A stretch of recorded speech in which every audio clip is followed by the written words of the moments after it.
Lorsqu'on est manager d'une équipe, on a toujours en tête cette perspective d'essayer d'aller vers toujours plus de collaboration et de coopération au sein du groupe.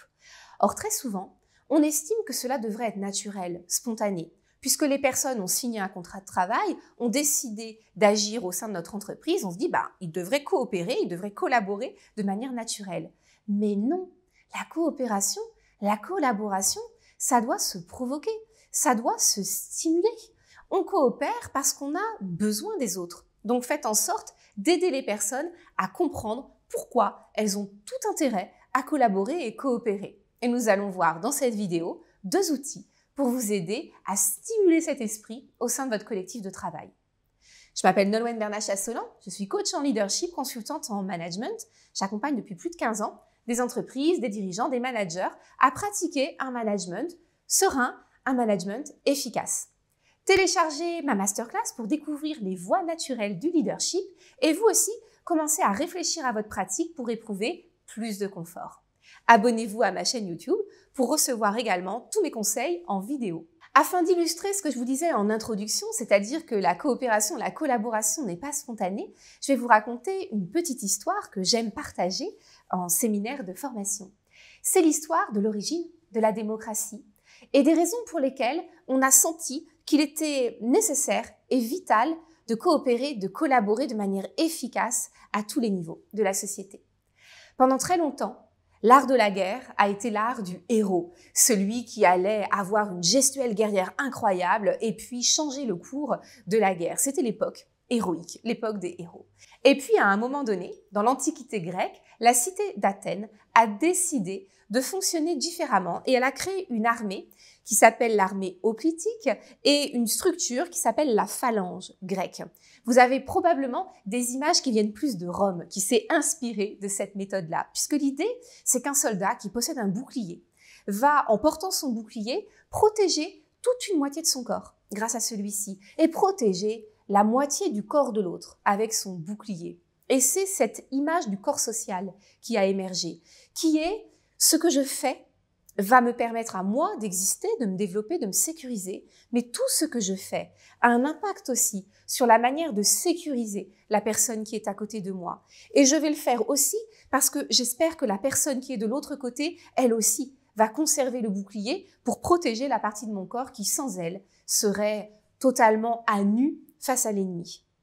Cette image, elle est très importante parce qu'elle permet de montrer que pour provoquer la collaboration, la coopération, il faut créer de l'interdépendance. Il faut prouver, montrer à chaque personne qu'il y a plus d'avantages à travailler et à faire ensemble qu'à faire individuellement. Et la grande difficulté, c'est que très souvent, on va avoir des personnes engagées au travail, mais elles vont être engagées pour elles-mêmes, pour leur mission, sur leur poste de travail, sans trop se préoccuper de la manière dont ça impacte le collègue d'à côté, sans trop se préoccuper de la manière dont elle peut activement soutenir pour pouvoir aussi bénéficier du soutien, appeler à l'aide quand c'est nécessaire. Votre rôle de manager, c'est d'aider à visualiser ces interstices et de pousser les équipes à travailler en coopération. Je vais à présent vous proposer 2 outils qui vont très bien ensemble et qui vont vous aider à travailler cette notion d'interdépendance et donc de coopération, de collaboration. Je voudrais dans un premier temps vous parler des positions de vie. C'est de l'analyse transactionnelle. Il y a 4 positions de vie. Ces 4 positions de vie vont mélanger la manière dont on se perçoit soi-même et la manière dont on perçoit son environnement. Il y a une première position de vie qui est la position optimum, qu'on ne peut pas avoir en permanence, mais vers laquelle il faut tendre le plus possible. C'est la position de vie plus, c'est-à-dire je crois en moi, je crois en mes compétences, je connais ce dont je suis capable, je sais comment faire pour entrer en interaction avec les autres. Et puis l'autre plus, c'est je crois en la capacité des autres, je crois en la possibilité que l'environnement puisse entrer en interaction avec moi, me soutenir et vice-versa. Donc on est dans une vision très positive de soi et des autres. Il y a une deuxième position de vie qu'on va appeler moins plus. Moins, c'est je doute de moi, je n'ai pas trop confiance. J'ai peur de mettre en avant mes compétences parce que je ne les trouve pas si solides que ça. J'ai tout le temps l'impression que les autres s'en sortent mieux, y arrivent mieux, font plus vite. Et du coup, ma vision de l'environnement, au contraire, est très positive, même hypertrophiée. J'ai toujours tendance à croire que les autres sont beaucoup mieux que moi, que les autres font mieux. L'environnement, je le trouve bien, mais j'ai peur de ne pas être à la hauteur. C'est la position moins plus, où la personne va un peu se dévaloriser, se mettre en dessous. Et puis, il y a une troisième position, qui est la position plus-moins.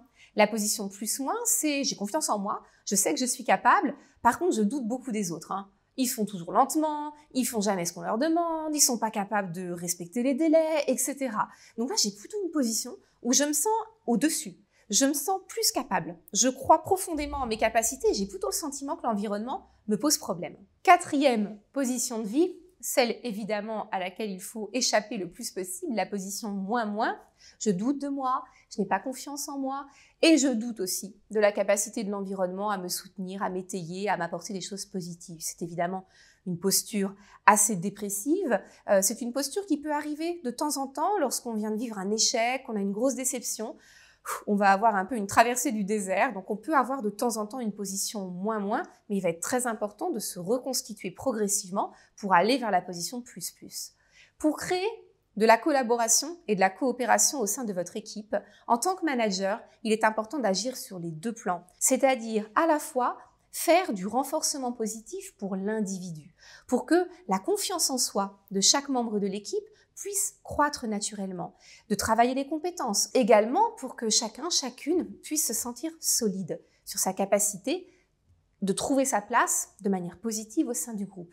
Deuxième stratégie, faire en sorte que l'environnement de travail soit perçu comme positif en créant cet esprit d'ouverture où chacun peut venir s'exprimer, chacun peut demander de l'aide, chacun va pouvoir apporter son soutien, le cas échéant quand c'est nécessaire, montrer qu'il y a des ressources qui sont mises à disposition de tout le monde. En tant que leader, vous êtes une des ressources potentielles à mettre en avant. Donc, travaillez sur les deux tableaux.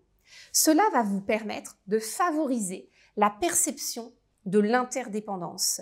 Et nous allons voir ensemble un deuxième outil qui est le cycle de l'autonomie qui permet d'aller vers l'interdépendance au sein des équipes. Première étape, la dépendance. La dépendance, c'est la posture de vie moins plus. Je ne crois pas encore suffisamment en moi, mais j'ai confiance en mon collectif de travail. Donc, je me mets en situation de dépendance parce que je l'écoute, je me nourris de mon environnement. Ensuite, il y a la seconde étape, la contre-dépendance. C'est le moment où, lorsqu'on a compris quelque chose, on a l'impression de tout savoir. Donc, on se met en position plus-moins. Moi, je sais, et puis les autres n'ont rien compris, donc je me permets de revendiquer, de dire non, je suis en contre-dépendance. C'est un phénomène qu'on appelle l'effet Dunning-Kruger. L'effet Dunning-Kruger, c'est considéré comme effet que quelqu'un qui apprend une nouvelle chose, va très rapidement atteindre ce qu'on appelle la montagne de la stupidité. Il a lu un article, il a lu un post sur un réseau social, ça y est, il est devenu le spécialiste du sujet. C'est la montagne de la stupidité. Si cette personne fait l'effort de ne pas stagner dans cette vision-là, eh bien, elle va comprendre que c'était l'arbre qui cachait la forêt et qu'il y avait énormément de choses en fait à apprendre. Et là, c'est ce qu'on appelle la vallée de l'humilité. C'est le moment où on se dit « Ah oui !» Devenir expert de ça, ça demande beaucoup de compétences et beaucoup de temps. Et c'est ce qui permet tout doucement d'aller vers une croissance lente mais certaine qui permet de renforcer sa posture. Lorsque l'on a dépassé ces étapes-là, eh bien, on peut passer à l'étape de l'indépendance. L'indépendance, c'est considérer qu'on a des compétences, on est vraiment capable. On peut faire des choses qui vont être efficaces pour le collectif de travail. Mais quand on est dans l'indépendance, on n'a pas fini son cycle d'évolution. On oscille entre les positions de vie, plus-moins et plus-plus. C'est-à-dire qu'il y a des moments où on va se considérer comme expert parce qu'en réalité, on l'est devenu. Et on va avoir envie d'interagir de manière très positive avec l'environnement. Ça, c'est plus-plus. Mais régulièrement, on va quand même garder cette posture de sachant qui fait qu'on va distribuer sa connaissance aux autres ou alors on va considérer qu'on est devenu tellement efficace que collaborer avec les autres nous ralentit. Et donc, on est dans la position plus-moins parce qu'on trouve le groupe plus comme une source de fatigue relationnelle, une forme de pénibilité parce que les gens ne font pas les choses au niveau de standard qu'on voudrait, ne livrent pas des choses comme on l'aurait fait nous-mêmes, etc. Donc on a du mal à déléguer, on a du mal à collaborer. On oscille entre plus-moins et plus-plus. L'objectif, c'est d'aller vraiment vers la posture plus plus, qui est une étape de vraie maturité comportementale, émotionnelle, qui est la posture de l'interdépendance. C'est avoir la profonde conviction qu'on est capable, qu'on sait faire des choses, qu'on est utile, mais tout autant que les autres. Et qu'il est pertinent de demander de l'aide, de soutenir, de se remettre en question, de renoncer à certaines choses qu'on pouvait penser parce que les idées des autres sont tout à fait intéressantes. Et là, on est dans une vraie collaboration, une vraie coopération.